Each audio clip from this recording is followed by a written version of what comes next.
ซีนให้กินแน่ก็เดี๋ยวว่ากัดกินตอนไผ่ตอนมันโลดอามาลามันก็กินบ่ได้มันปากแตกจ้าเอารสใดคะจะเอารสแซ่บบ่กับสวัสดีอีกรอบจ้าวันนี้เราจะมาส่งแซวที่บ้านบ่าวแก้วด้วยจ้าเพิ่นลงมาแต่สวรรณเขตซุ่มแซวแกงหน่อไม้เพิ่นว่าแกงไม่ทาเจซีมาเจอเพิ่นมาหากับผัวเพิ่นรับสาย มันบ่มีได้น้องเฮ็ดหัวอยู่มื้อเช้าเนี่ยงานทางใจเนาะอันนี้เพิ่นกำลังเฮ็ดกำแพงพี่น้องเอ้ยกำแพงอันประตูนะประตูทางเข้านะจ๊ะมาสิซ้ายนี่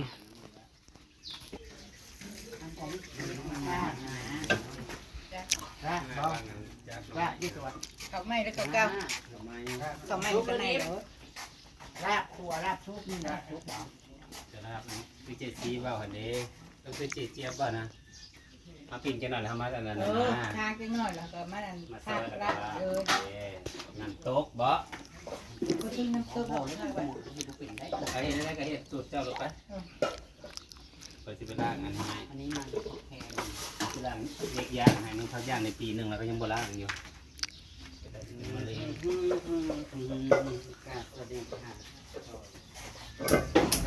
สวัสดีเด้อพี่น้องป้องปลาย เตาตัวนี้ก็ได้ใช้ได้อยู่แต่ว่า จำเบิ้ลให้ขับเบื่อคือลายแท้ อ้าวแล้วมันจะคนอุ่นลุ่ยอยู่ถักเลยตาละสุก ซ้ายก็บ่ตามเด้อ มันลายชุบ การตะกอน เป็นลายแท้บดแท้ดีกว่า แกงหน่อยบ่ได้กินฮอด มันจะเก่งว่ะ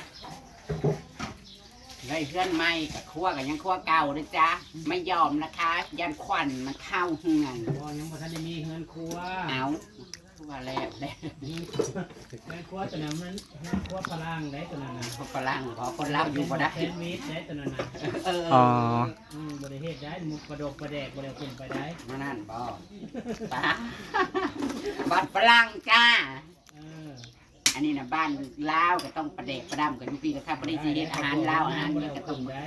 ข้าวครัวนี่จ้า เป็นเลยแต่ซีดได้อยู่เทิงนะ ปากอะมันสิกินเฟสมันสิกินเพชรได้อยู่บ่ละปากนะบ่แม่นเสียวปากเจ้ามันสิกินเพชรได้บ่ ยังงคุยได้จ้า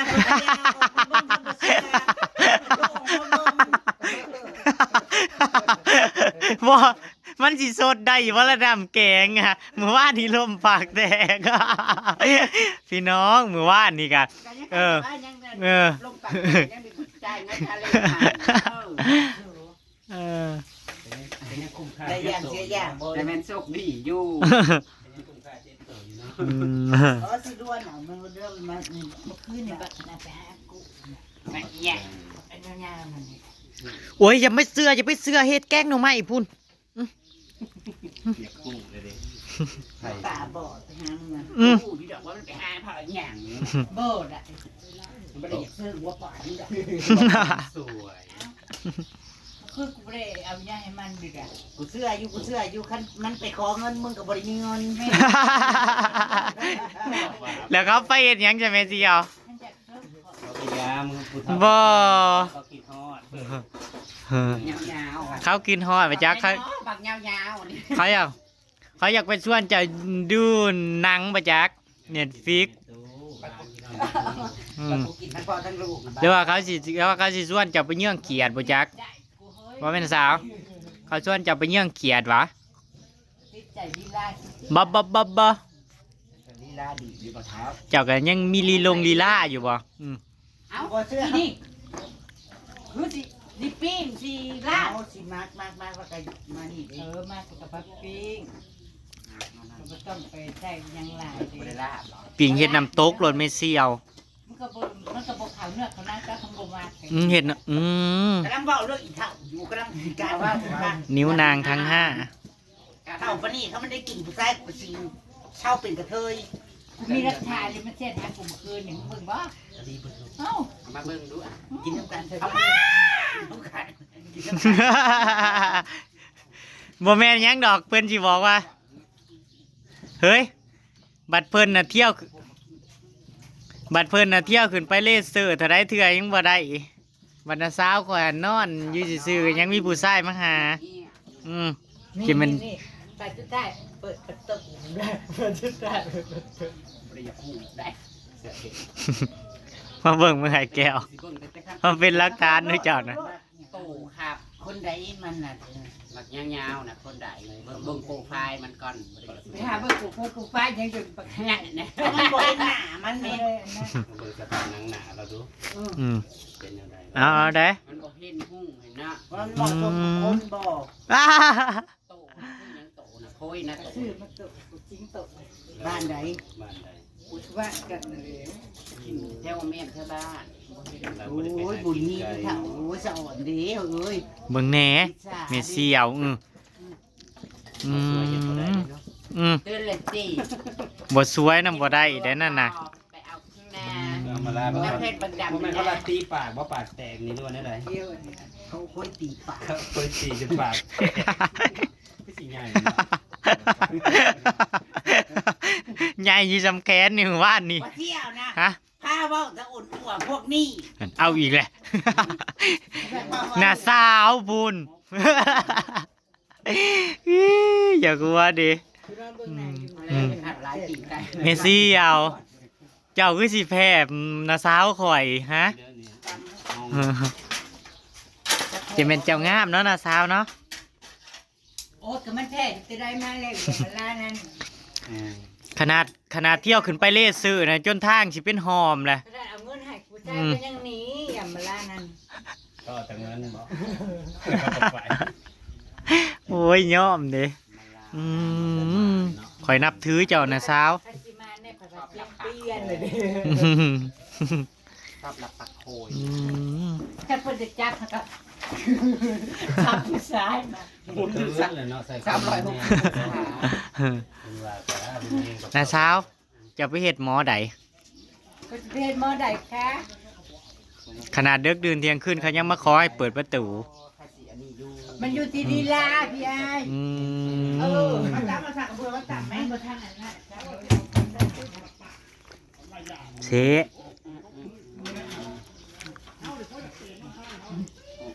โอ้ยมันคือบ่เฮียงบ่เฮียงบ่หุง โอ้ยฮะกระดาษ ข่อยคิดว่าน่ะสาวตั้มแล้วเลยได้เขาเบื่อนะ ตามพ่อมาคงมันสิไปปิดมาให้ บ่ไผ เพิ่นยัง แกงทำไมมันบ่ได้คู่กันกับบ่ฮู้ เอาของว่าแกงน้ำไหม้ปิ้งปลาตำมะฮุ่งเข้ากันกระดอกบ่แม่นบ่ปิ้งซีน จำฮู้จำผิดต่างหาก ซีนนี่ก็มาแต่บ้านคึมสว่างกูเด้อบ่ได้บ้านคึมกระดาษ อันนี้มันใส่อันนั้นจะบ่เจอใส่แล้ว ยังบ่ทันละใส่ซ้ เพิ่มกระมากิน คือการของกูนั่นแล้วตาโต ำนางามๆจะอวยไปทางใดมันก็อวยนำบ่อืม คือการของกูนั่นแหละ จ้าอยากซุกกระซุกเด้อสติไว้ เอาได้น้ำลายบ่ปีนี้นะ น้อยปีนี้ก็ได้ พี่น้องปิ้งซีนแล้วก็โอ้ยบ่แม่นปิ้งซีนสิเฮ็ดเป็นน้ำตกหั้นนะพี่น้องสิเฮ็ดลาบเพิ่นว่าแล้วก็แกงหน่อไม้พี่น้อง แกงหน่อไม้หม้อใหญ่ๆเอาเล็กห้าแต่เล็ก อันใหญ่เจ้าใส่หยังอันใหญ่อะบ่ที่มันหักน่ะ ฮะ มันฝนตกนี่สิไป แต่ หา มัน ได้ ไม่ เลย คันเนี่ย เอาคือของ เอา คนอยู่สวรรค์นี่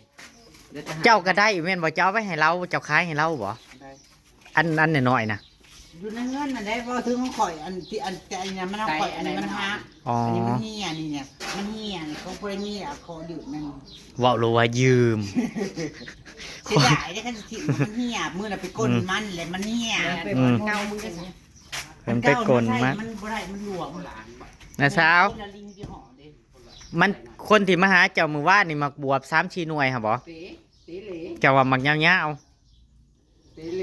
ได้กินนะบ่ ๆได้กินล่ะบ่เว้าอีหลีเขามาเคาะประตูเจ้านั่น ช่างลูก กะว่าเนาะคือมีเหือมีแห้งออกมาอีกมื้อนี้ เสื้อได้50% เจ้าซื้อ ว่าที่ก็เฮ็ดตัวเล็กอยู่เคยเห็นบ่บอก กระเฮ็ดแต่เป็นอย่างเท่าดัง เมเซียว แกะเสือ เมเซียว เจ้าถามข่อยพี่เมเซียว ก็บ่ได้พี่บ้าแหละแต่คน เมียข่อยมันก็อยากอยู่มื้อนั้นนั่น อืม แล้ว มันรอได้เนาะน่ะสาวเนาะ แล้วนั่นกินข้าวก็เป็นที่บ้าแต่ว่าเขาว่าเอาที่บ้าข้าวมันจะได้ที่บ้าแต่ว่ามันใจน้ำมันเพราะมันที่บ้าได้แค่แน่ได้กินนั่น แก้วเพิ่นเฮ็ดประตูหน้าบ้านใหม่พี่น้องเพิ่นใส่ลักหัวใหม่เพิ่นใส่ประตูใหม่งามเนาะอ้าย ยังบ่ได้แล้วใส่คานใส่เดียวใส่เดียว อ๋อยังสิใส่อยู่ ใส่ละ พอดีอ้อมคือกันเลยเนาะ เอามาไปอ้อมดิบนดิน อืม อ้อม เป็น น้ำ ใส่ใหม่พี่น้อง แยกไป ใส่เลยไปหอดใส่อ๋อไปแยกแวกผุนเนาะ พอดี ปีดโอดินเจ้าโอ้ แม่น ผู้หอดผู้แต่ก่อนมันเป็นกอไผ่พี่น้อง อืม เราเอากอไผ่ออกตอนน่ะอืมเฮือนหลังงามๆเฮือนหลังงามๆกำแพงงามๆประตูหน้าบ้านงามๆทางนี้ยังบ่แล้ว การงัวการควายพี่น้อง สิว่าได้แก้ว เนี่ยพี่น้องหรูหราหมาเห่า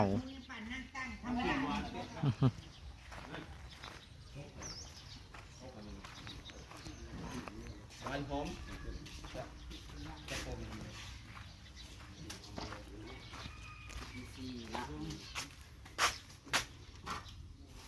เอียง มุมลงเห็นบางงานแบบ โอ้ยดา เนี่ยไปอีบริเห็นหมักพับมง ดาดารามาเจอกัน ดาราสาวมาเจอกันกเกษตรประมาณนี้แหละพี่น้อง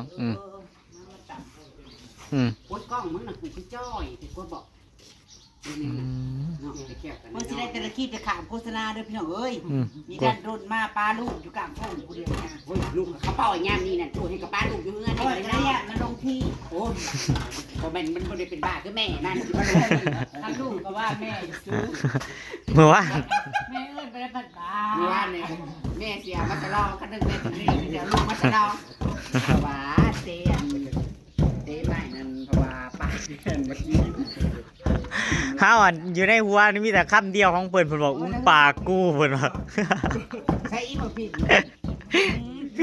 เพชรลีไดเท้า แล้วก็ไปเก็บมา น่ะสาวใส่เพชรมันอย่างแซ่บแกงหน่อไม้นะ เพชรพริกน่ะมันเงินมาแก้มัน แต่เอาเพชรกลางๆยันเมเซียวแล้วสดบ่ได้ รู้มาแต่มันยังยุบเป็นว่ามันง่ายอยู่มานี่คือหาเคย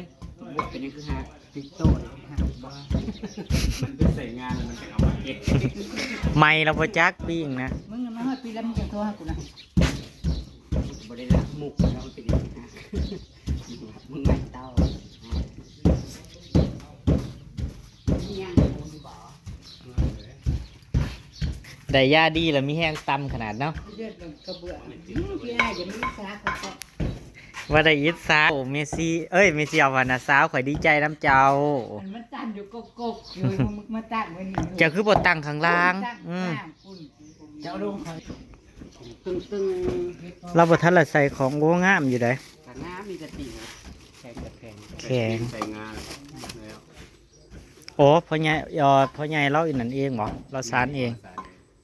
สารกระดาษสารของงาน ตั้ง สิไปอยู่หากบน่ะ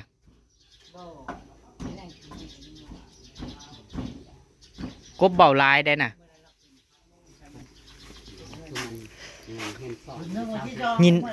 ยินน้ำเลยเฮ้ยมันจืดเลยประจักษ์เอามาใส่เป็นงัวอายุ ไปแบบนั้นลูก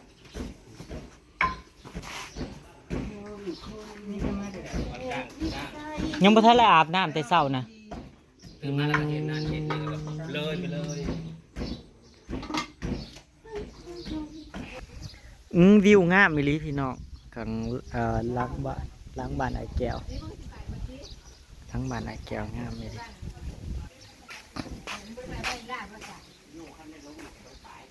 และสิไปวันใดซะ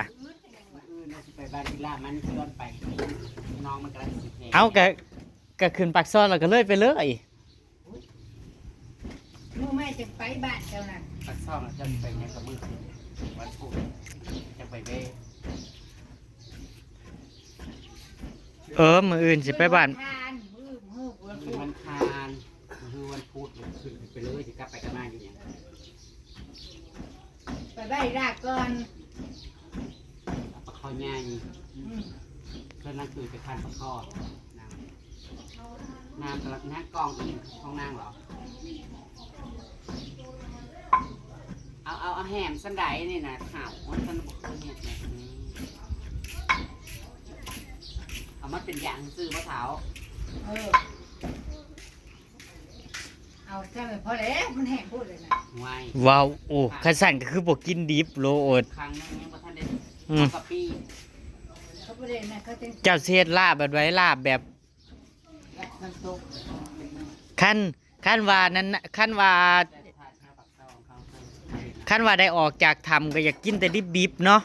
ไม่ดี อืม ลูกค้า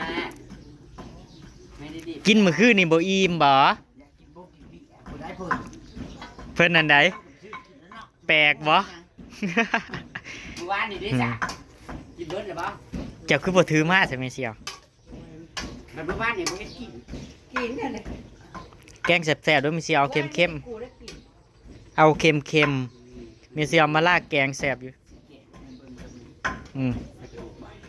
ใส่กระดูกมีกระดูก มันกระดูกมันจะกระดูกงัว เก่งเลยครับนี่เนาะ ว่าเอาสีผมเขาละ โอ้ยอย่าปมได้นะ ผมดอกยังทำให้ผลิตอ๋อ เอาเบรกใช่ไหม บ่แม่นไม่ใช่ป่ะนั่งบ่ทันนี่นี่ เป็นเย็นเถอะ มันจืดแล้วหยินโลดสำนันนะ เป็นเงี้ย หนึ่งพอดีหนึ่งพอดีเขาเบื่อกันแล้วพอดี บอกนั่งเท่าละนี่นะเด้อหยินนะ ลูก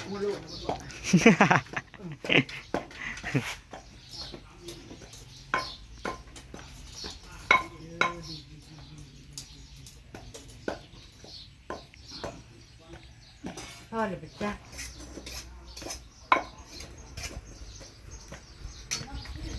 FC แซวเจะอยู่นะสาวหมู่บ้านนี่ ว่า นะสาวบ่าวลีโอออกงานได้แล้วเหรอ ไม่เขาออกเลยจะเฮิงเลยคือว่าแน่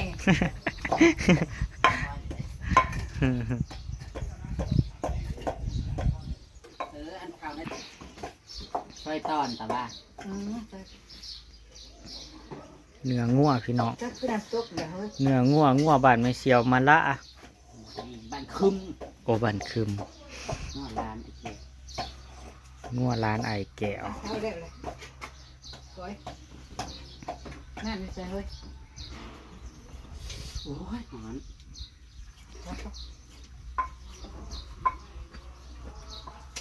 ทำลาบเนื้อน้ำตก เก็บใส่เนี่ยชาติดูกันเอาเข้าในเตา